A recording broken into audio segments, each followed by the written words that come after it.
Madame Hamon-Carré, qui va, elle, nous donner une vision un peu plus large, une vision territoire de la question. Voilà. Bien, même si du coup nous ne sommes pas très loin l'un de l'autre ni dans les préoccupations, peut-être faire effectivement du coup un petit détour par les territoires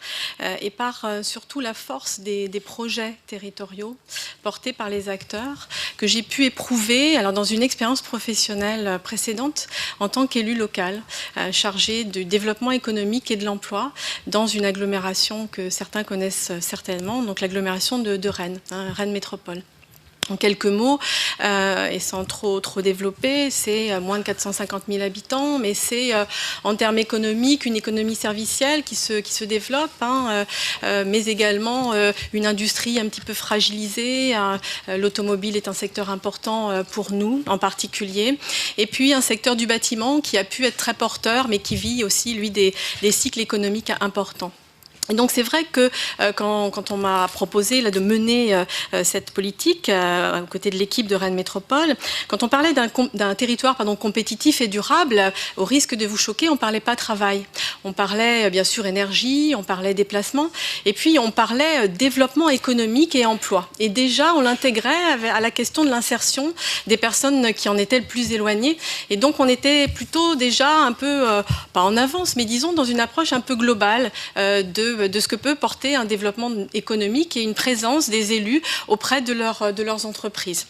Donc bien sûr, ça passait par l'aide à l'innovation, par l'aide à l'investissement, par tout un écosystème dont ont besoin des chefs d'entreprise, services, écoles, culture, etc. Mais progressivement, et c'est vrai notamment pour accompagner les mutations socio-économiques et économiques des filières, mais aussi pour accompagner finalement celles qui étaient en phase de développement, la question de l'emploi est venue nous raccrocher à la question du travail, parce qu'on a dû se poser la question de l'attractivité. Lorsqu'il a fallu recruter sur le territoire. Il a fallu se poser la question justement des conditions de travail, de la qualité du travail, de l'image, y compris du travail, des branches qui en avaient besoin. Et c'est donc en travaillant sur cette adéquation entre les besoins des entreprises et ce que pouvaient produire aussi en termes de compétences les hommes et les femmes du territoire, qu'on a peu à peu avancé ensemble. Et quand je dis ensemble, c'est bien sûr alors les élus locaux pour le coup, mais les entreprises, les branches professionnelles, dans une approche paritaire. Ça nous semblait un élément extrêmement important. Et c'est à ce moment-là qu'on a commencé à travailler sur l'organisation du travail, l'organisation des horaires. Je pense en particulier au secteur de la propreté, ça a été évoqué tout à l'heure, ou du service à domicile, où effectivement on a posé ces questions-là, comment attirer et surtout comment maintenir avec souvent des turnovers importants. Et donc je fais le lien aussi avec tout ce qu'on a entendu ce matin sur la performance économique des entreprises et la performance économique des branches. Donc comment on intègre bien, durablement, comment on maintient dans l'emploi les personnes, comment on travaille, je le disais, sur la qualification, la formation, pour sécuriser les parcours professionnels. Voilà autant d'éléments qu'on a pu travailler sur ce territoire dans ce qu'on appelle un petit peu aujourd'hui, un terme un peu galvaudé, la gestion prévisionnelle des emplois et des compétences territoriales. Mais vous le voyez dans une approche un petit peu plus large des choses. Et dans nos partenaires, évidemment, je n'ai pas cité la directe, mais les services de l'État ont été absolument essentiel. Donc voilà ce que je voulais simplement apporter comme témoignage très bref pour montrer que par contre cela prend du temps, ça a été évoqué aussi. C'est-à-dire qu'une chose est de dire qu'on coopère, là aussi ça a été beaucoup évoqué. Une chose est de prendre le temps de la confiance, ça a été dit, le temps des échecs aussi, partagés, et de la confiance retrouvée après des échecs sur des expériences, le temps du coup d'une culture partagée sur des enjeux communs. Et donc ça renvoie aussi, bien sûr, à chaque institution.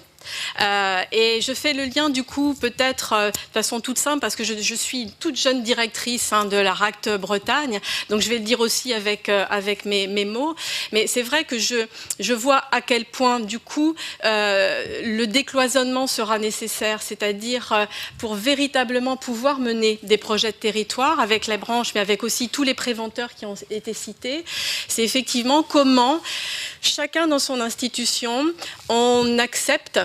de peut-être ouvrir aussi à ce que l'on fait, parce qu'on est sûr de ce que l'on fait, donc de l'ouvrir aux autres, y compris, on parlait de la CARSAT, on a eu une réunion extrêmement, pour moi, éclairante, et peut-être que je m'en arrêterai là, mais parce qu'elle me paraissait intéressante, sur une action sur l'usure professionnelle, et où finalement on s'est dit, mais